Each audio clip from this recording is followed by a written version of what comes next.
Kakek ini diusir oleh anaknya yang durhaka, membuatnya terpaksa jadi pemulung. Namun, tak disangka nasibnya berubah ketika bertemu dengan seorang wanita menggendong anak yang terus menangis. Ada seorang kakek, sebut saja namanya kakek Sato, usianya hampir 60 tahun. Setiap pagi, kakek Sato yang irit ini hanya makan seadanya.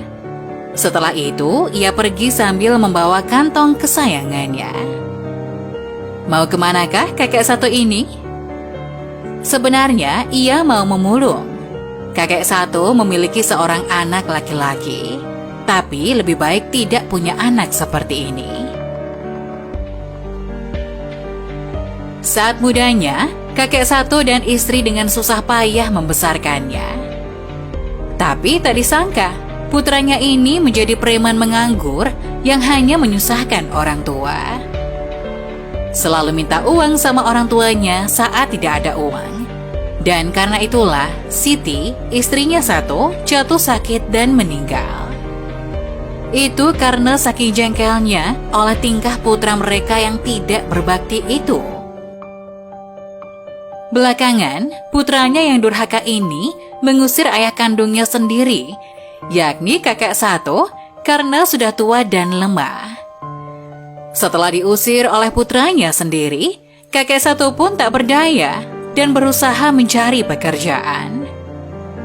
Namun tidak ada yang bersedia menerimanya karena usianya yang sudah tua. Karena tekanan hidup, kakek Sato terpaksa memulung untuk sekedar menyambung hidup sehari-hari. Suatu hari, ketika kakek Sato sedang mengumpulkan botol bekas di luar sebuah taman kota, sayup-sayup ia mendengar suara tangis seorang bocah. Ia melihat seorang wanita menggendong seorang bocah yang terus menangis dalam gendongannya. Usia bocah yang dilihatnya itu sekitar 4 atau 5 tahun. Ia terlihat memberontak. Tangisan anak itu menarik perhatian para pejalan kaki yang lewat. Wanita itu tampak terlihat cukup sabar. Ia berusaha tersenyum sambil menjelaskan pada pejalan kaki yang memandang ke arahnya.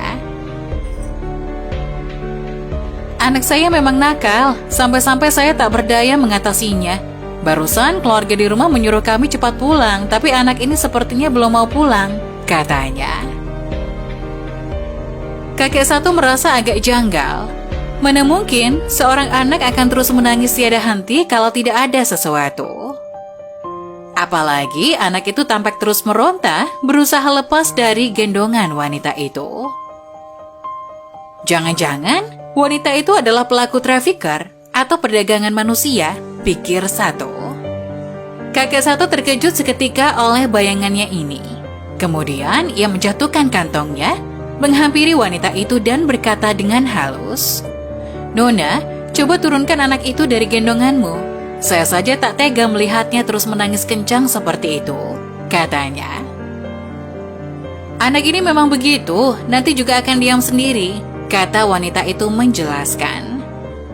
Kemudian bergegas pergi sambil menggendong si bocah. Tapi kakek Sato tiba-tiba berteriak, "Tangkap wanita ini, dia oknum penjual anak-anak." Dan tak disangka, wanita itu segera lari mendengar teriakan kakek Sato. Untungnya, wanita itu berhasil ditahan oleh seorang pria muda, dan masa yang kebetulan lewat di jalan itu pun membekuk pria temannya si wanita.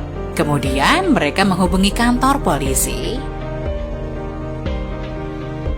Pria muda yang menghadang wanita itu kemudian mengambil alih si bocah dari tangannya. Ia bersama dengan kakek Sato serta bantuan pengurus taman menemukan ibu kandung si bocah. Ibu muda anak itu berusia sekitar 25 tahun. Ia tampak panik dan gelisah. Air matanya seketika berlinang ketika melihat anaknya. Kemudian mama muda itu mengambil 50.000 yuan atau sekitar 98 juta rupiah untuk kakek Sato dan pria muda itu. "Terimalah uang ini, anggap saja sebagai tanda ucapan terima kasih," katanya sambil tersenyum karena berkat mereka, anaknya berhasil diselamatkan dari pelaku perdagangan.